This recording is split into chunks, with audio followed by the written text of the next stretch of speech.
you have 7 steps to help guys break through this bondage, help guys to bridge the gap between who they want to be or who God's called them to be and who they actually are. So the first step is identify and acknowledge your problem and how it is holding you back in life. Do you want to extrapolate on that? Yeah, right. I mean, this is, I don't want to say this was stolen or swiped from, 12 steps, but what's the first, step in any transformational change? Acknowledging where you currently are. We talked about it at the beginning, right? You need to know where you are. You need to have an end destination. So you need to bridge the gap between that vision Yes, gap, I think is what you called it. This is that starting point, right? This is when you walk into 12 steps, which I don't buy into. And every day you must raise your hand. I am an addict. This thing has power over me. Now we slightly I tweak agree. that, but we must take responsibility for our current status quo, where we currently Yes, are. But it's the personal responsibility. Your parents didn't do a bad job in raising you, and that's why you're addicted to pornography. It's not because your wife isn't sleeping with you. It's not because you got rejected by Becky at the senior prom. It's not because of any other whoa, reason oh, whoa, other whoa, than whoa, that's too close to home because I actually did get rejected by Becky. That's who I took to senior prom. No, that was my junior prom. Anyway, keep going, man. You're bringing up some scars, man. I don't know. Just keep going, buddy. dude. Sorry, bro. I Sorry, tried to bro. come across something Sorry. like Use another the name, bro. least common name. So you're not addicted to porn because Susie rejected There you you go. I at don't know who the that is. senior prom.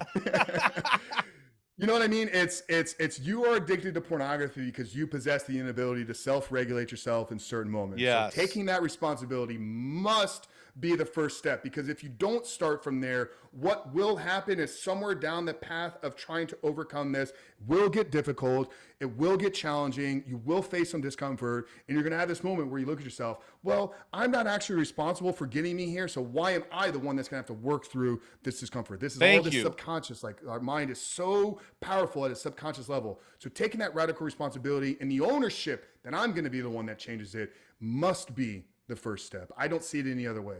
I think I appreciate that because we can stop at 40 years old. We got to stop blaming our daddy and our mommy, and we've got to figure this out because at 40, our choices are affecting other people. Our vision gap, is creating wounds in people that we're responsible to love and lead. And so I think that's such a huge step. I really appreciated that step, and actually, it's been fun listening to your story because you modeled that in your story.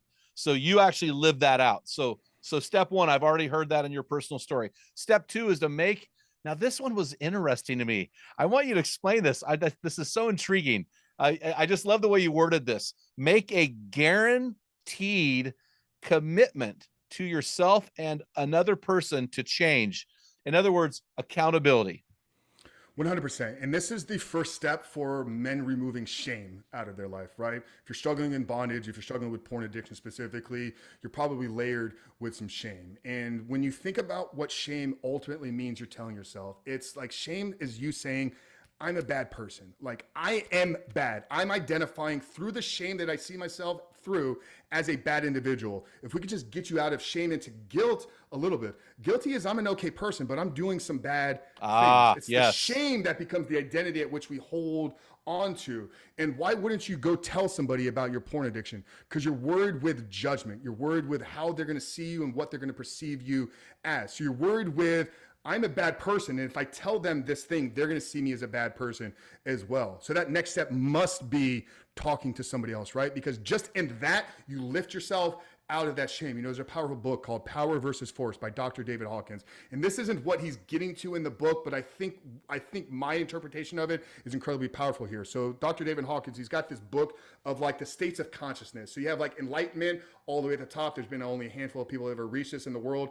And then you have death at the bottom, and everything is in between here. So shame, guilt, fear, and then at the top, as you start to get into power, it now is courage, confidence, acceptance, joy, peace, love, and enlightenment all the way to the top. But if we go down to the bottom of it, so we have death sitting all the way at the bottom, the first step above that is going to be shame. So when we're living in shame, when we're living in literally like we see ourselves as a bad person, the way I see that is like you're one step above death. So you want to just move up the level a little bit, talk about it with somebody. And that's going to be the recruitment. And that's going to be the part of my story, right? Where I brought Zach in. That conversation with Zach, will you hold me accountable? What's interesting is these 7 steps were developed by me going through my journals and reverse engineering what I did. So I think they're all going to be in there. But yeah, Yeah, no, number that I two. mean, and really, you actually did this with your now ex-girlfriend, right? I'm assuming she's your ex-girlfriend now, but I mean, you did that with her. Mhm. You pulled her Yeah. in to the circle, and Yep. so and you created an accountability partner through that. I don't know how that played out, but so step three. Now, step three, I know you didn't mean this. It didn't. I don't think you meant this as a spiritual thing, but this is massively spiritual, and I think that this is really important from a spiritual perspective and a physical perspective to understand that you're going to bridge a gap now. So you're going right into the pain, baby.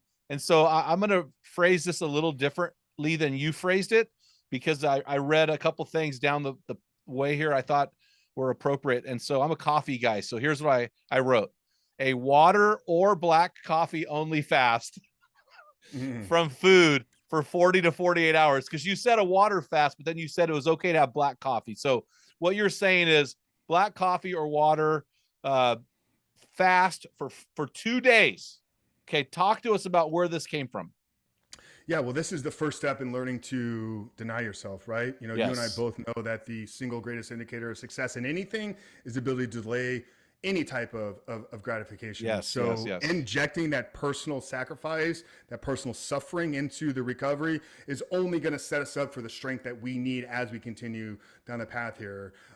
Now it's injected at this point for three reasons, and there is the spiritual component. So this is gonna get us to the fourth step. But the next one is when we want to create a vision for our life Uh-huh. without pornography. So we do that at the end of the fast. And why we fast? Because we want God brought into that union with us as we're casting the vision Yeah. for our next life, right? You know, how many times are we called throughout the Bible to fast, seek the presence of the Lord Mm-hmm. in prayer and fasting? So I think for us, through that fasting, there's that spiritual growth that we get where we bring God into our life. Now we're going to now cast this next vision, which is going to be the fourth step that we're going to get to here. So that's one part why we talked about the ability to delay gratification, right? So anybody that's ever done a 24-hour or a 48-hour fast knows that like you get hungry usually towards the end of day one, sometimes at the beginning of day two. Not ravishly hungry, really like want to chew your arm off, but there is some discomfort.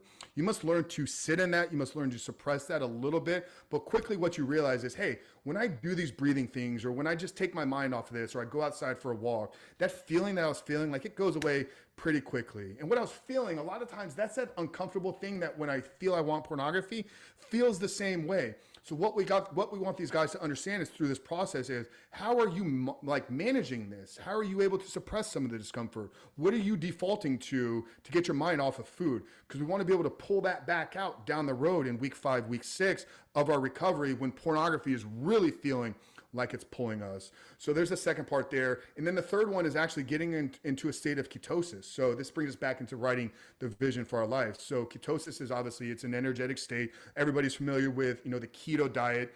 All this means is your body is now utilizing fat or ketones for energy versus stored carbs or sugar. Now, our body prefers to operate in a state of like glycolytic burn, right? So this is carbohydrates. This is like the muscle pump that you get when you go into the gym. That's all that Yeah. stored sugar. Your brain, though, on the other hand, because your brain is made of fat, prefers to be in a state of ketosis. So as we sit down to write this vision for our life, I want us in this clear mental frame. I want us in a clear place mentally through the state of ketosis to help us cast this vision just more clear on where we want to go. So yeah, that's why the fasting is specifically there at that point within those 7 steps.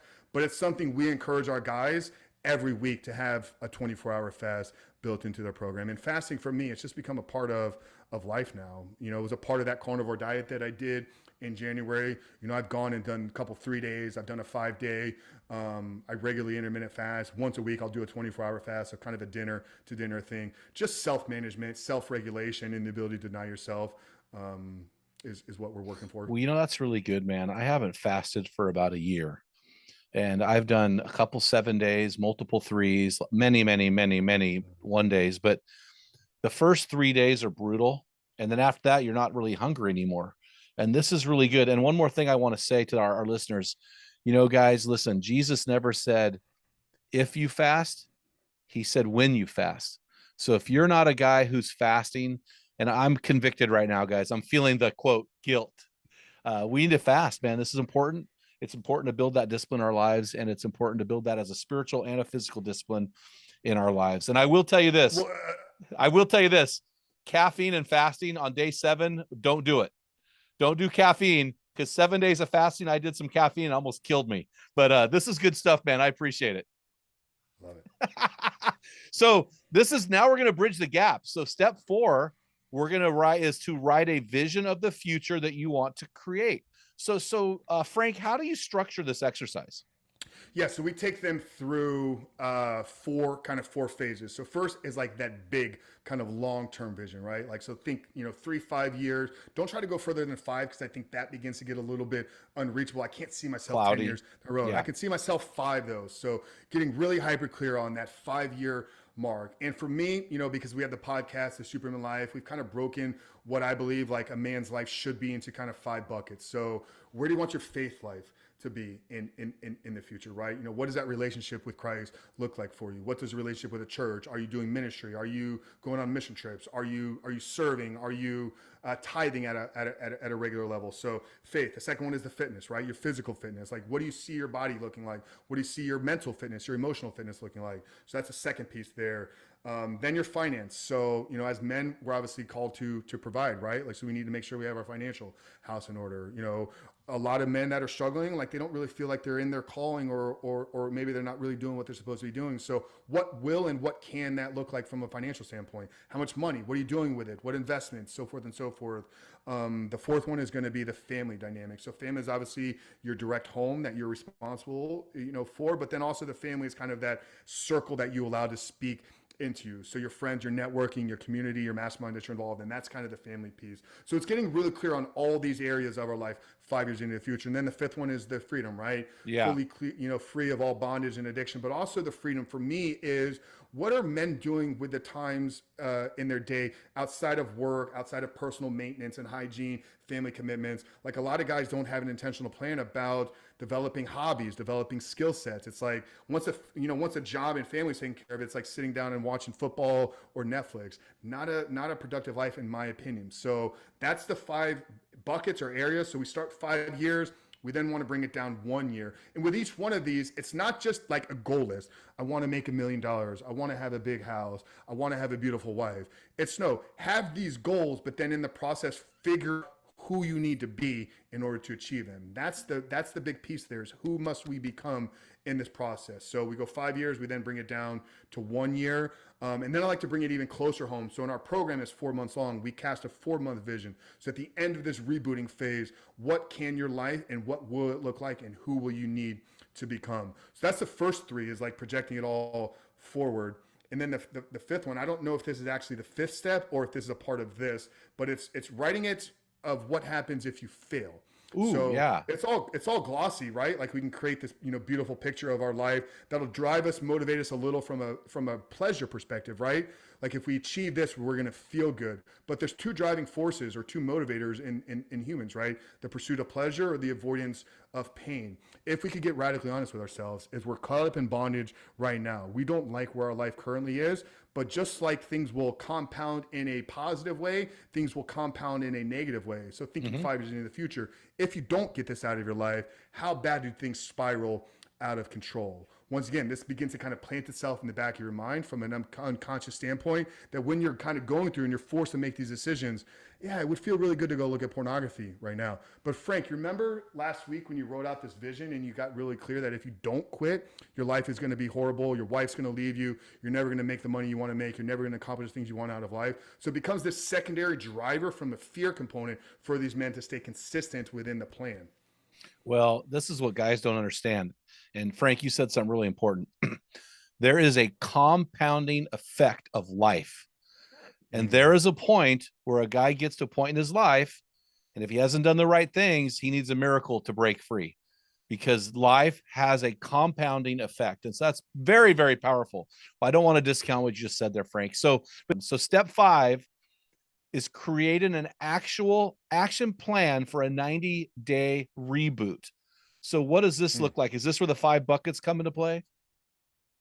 Yeah, so this is now we've cast the vision for what we want out of life. So we have an external aim and goal that we're working towards. But in that casting of our vision, we got clear on who must we become. So in order to become somebody, there's probably going to be a change in values, principles, belief systems about how you show up daily. There's going to be a change in your daily actions and habits that you're taking. Like you just don't automatically decide to become a person and then not make any changes in what you're doing daily and then one day wake up as that new person. So figuring out if I'm going to become this person that's going to accomplish X things, who must I become? What time do I wake up? What time do I go to bed? What's the first thing I do in the morning? What's the last thing I do before I go to bed? What's the first phone call I make? What text message do I send to my friends? What outreach do I do? What conversations do I have? What things do I consume? What things must I not consume? So it's just getting radically clear and almost making a step-by-step to-do list for yourself day after day after day after day of this is what I must do in order to become the person that I need to be in order to achieve the things that I want to achieve. So for men that are struggling in bondage, what things are leading? So what are the trigger points for you? What situations and environments should you avoid? What places you want to make sure you inject yourself in? What conversations, what principles, what beliefs, what books are you reading? What TV shows do you watch? What music are you listening to? Begin to get really, really clear on all of these things and make that your blueprint for life. And then all you got to do is now you got to plan, just execute the plan day after day after day. It's going to compound, but over time, the brain begins to reboot and reset. And these things over time will become unconscious programming. But in order to change your subconscious programming, your unconscious way of thinking, you have to be intentional about injecting conscious thoughts and actions into your life. Yeah, it only becomes unconscious after you've been intentional over time. Again, it's that compounding effect. It's a compounding effect of being intentional that makes something like I know that you and I'm going to work out 4 days a week, 5 days a week. I'm going to do it. It's been built into my life since 14 years old. It would be almost impossible for me to not work out as much as I hate it. you know what I'm saying? Because it's built in to our psyche now. I hate to use that word, but over time, and it's compounded, right? So that's really good, man. So I love your step 6, and I can see Frank Rich writing this down, man. With our interview today, I go, man, I can see this in you all day long. This didn't surprise me. So expressing gratitude, what does that look like for our guys who are working through these steps? This is step 6. Man, this starts the minute we wake up, right? You know, we've been talking about this kind of mindset belief of a lot of these men. You know, they're such in a negative way of thinking. They're in a negative view and perception of how they see themselves. Many of them, from the minute their eyes wake up every single morning, they're like in panic, you know, fight or flight mode. They're like constantly like, God, how am I even gonna do this today? Yeah. If we could stop for a moment and just be grateful that our eyes are even like open. Like we have another opportunity to make the changes in our life. Like what an incredible gift we have, right? Like life, it truly is the most amazing thing. But there's a powerful thing that happens when you begin to practice the state of gratitude, because gratitude isn't just not you pulling out a journal and writing some things down on a piece of paper. There's some powerful things that are going on like in your brain from a neurochemical level. So with the act of gratitude, when you really begin to experience it and feel the gratitude, not just I'm grateful, like I'm feeling the way that this makes me feel. I'm grateful for this. When you do that, you release serotonin in your brain. Serotonin is a chemical very similar to dopamine. It's a feel good, but it's feel good for what you have. Dopamine is I'm going to feel good for what I'm going to go get. Serotonin is I feel good for what I have. So when we can be grateful that we have life, then we don't need to go chase external things to bring pleasure into our life. And here's the interesting thing, right? Because the mind is so incredibly powerful, and guys that are caught up in bondage, they have a negative view of the world. Everything about them is, yeah, that's not me. Yeah, I'm never going to be able to overcome that. Victim. Victim, right? But what ends up happening, because our brain has this part sits in the prefrontal cortex, it's called the RAS, reticular activating system. And all this is there to do is it shuts off what's not important to us, and it presents to us what we tell ourselves is important. Because when we look out in the world, there's no way that we're going to be able to see and process everything. Our brains are just not big enough to do that. But with this reticular activating system, the world shows us what we believe and telling it that it's important. And I can back this with some proof, because when you're walking through a crowded place, you hear noises, right? But if somebody says Jim, you will hear Jim. That happened last night. It happened last night on my date with my wife. Somebody said Jim, and we both turned around. Absolutely. Yeah, because Jim is an important name to you. I would hear Frank though, right? Yep. And then here's another example. Anybody that's ever bought a new car has experienced this. You're going through different dealerships, you're shopping online, you're pulling up different options. You're like red Mustang, red Mustang, red Mustang. You're maybe test driving a few of them. You don't really see a lot of red Mustangs. You're like, I'm gonna get the car that nobody else has. The minute you sign that paperwork at the dealership, you pull the car off the lot. What's the first thing you see? All sorts of red Mustangs. All red Mustangs, right? You realize like 6 people at the gym had the same car as you do. The neighbor down the streets had a red Mustang parked in his garage. That car has always been there. But because you were placing red Mustangs important in your world, your reticular activating system began to tell you, hey, red Mustangs are important. I took a trip 2 months ago. We drove from Tampa to Franklin, North Carolina. I took my dog with me. Bentley, he's my best friend. We like to go on a lot of road trips. But it was interesting because I got to Franklin, like I had spent 9 hours in the car with him. Got to Franklin, I was like, I love this town. Everybody's got a dog. Like every car I was seeing driving through the road had a dog. But then I got back to Tampa 5 days later after the trip. And I'm like, everybody in Tampa has dogs now too. Because to me, the conversation that I had with Bentley in the car was something that was important to me. So my brain said, dogs and cars are important to Frank. Let me turn the reticular activating system on to start showing him what's important. We're going to show him these dogs in these cars. So you begin to practice gratitude every single morning. What's going to happen is over time, the world will begin to show you more things to be grateful for. You'll just stop living in the victim mindset. You begin to experience the joy in living your life because you've been intentional about practicing gratitude. So now the world is going to show you more things to be grateful for. You know, it's really interesting, Frank. I'm going to do 2 equipping podcasts on 2 ways that I pray. And one of those ways is the Lord's Prayer in Matthew chapter 6. And the Lord's Prayer starts off, it has two aspects in the beginning. Our Father who is in heaven, and hallowed be thy name. Those 2 very different prayers are both prayers in some way of gratitude. One is praising God for who he is as a father. The other one is thanking God for thanking God for his character and nature and reflecting on that in your life. And so it's really interesting. So even Jesus, when he taught us to pray, realized the value in that. And so speaking of Jesus, so let's get to step 7. And I know step 7 has it kind of converges with 2 faiths. So step 7 is have faith and belief in yourself that you can succeed. We've already tackled this a lot, but I'll let you seal the package up here. Yeah, right. I mean, we mentioned it, at the beginning. So, all change is going to be dependent upon your belief within yourself to succeed, because it's not going to happen overnight. There's going to be struggles. There's going to be trials. There's going to be setbacks. There's going to be overcoming throughout this entire journey. And if at any point along that journey, you are holding any disbelief or any lack of belief that I can have what it is I'm working towards, I'm going to tell you, there will come a point that you will self-sabotage, because the only job of your subconscious mind is to make your reality match what you think about yourself. Say it again. The only job of our subconscious mind is to make our reality, the world that we're experiencing, living, match what we believe and hold true about our identity within ourselves. So you can go 6 months, you can go a year. I've had this happen with men telling me, Frank, I don't know what happened. I was clean. I was perfect. I was so good. Then a year went by and I caught myself in exactly the same position, because somewhere in that man's mind, he did not possess the full belief in himself that he was ever going to fully be able to break this bondage. So this is 7. This could be 6, 5, 4, 3, 2, 1. This could be the most important step in there. That's why we talked about it at the beginning. And that's why it is actually at the end, because without this, without the belief, yes, belief in God, right? Belief in Jesus, that he's going to give you the power to transform and change. But most importantly, bring it 1 or 2 layers down, because you are the one that actually has to step out and live this out. Jesus isn't coming down to live your life for you. Exactly. He's going to give you the power to do it, but you must believe that you can do these things that are necessary. So yeah, well, hey, Frank, so here's the deal, man. And you shared this as well. This is part of my story. Before I was a Christian, I celebrated porn. We would bring the guys over, have pizza, watch porn, high five. I mean, celebrate it. And because of Jesus, we are now motivated to live a holy life. And that's where it starts. Because of Jesus, we motivate ourselves to live a holy life.